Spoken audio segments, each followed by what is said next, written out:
Hello, good morning. উঠে পড়েছি। উঠে এই যে চা খাওয়া হচ্ছে। এই যে আমি চা খাচ্ছি।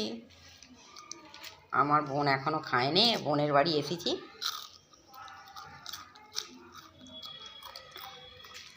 আমি এখন নিজেই খাচ্ছি একা। ওর চা ওখানে ওই যে গ্লাসে।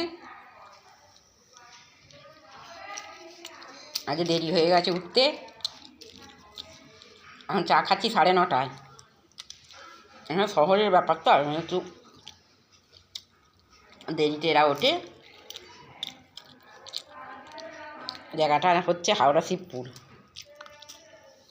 আমার শরীর ভালো নয় বলে আমি এসেছি সেখানে, বোনের বাড়ি আসছি। ওদের বাড়িতে একটু রান্না বান্না করে দিই, খাই। আজকে 8 দিন এসেছি। কাল বাড়ি যাব ডাক্তার দেখতে, ডাক্তার দেখাবো বলে এসেছি বোনের বাড়ি। কলকাতায় দেখিয়েছি, বড় ডাক্তার। ডাক্তার অনেক টাকার মানে রিপোর্ট সব করতে দিয়েছে। হাঁটুর, পায়ের, কোমরের সমস্ত সব রিপোর্ট করা হয়ে গেছে। কাল ডাক্তার দেখাবো, দেখে বাড়ি যাব।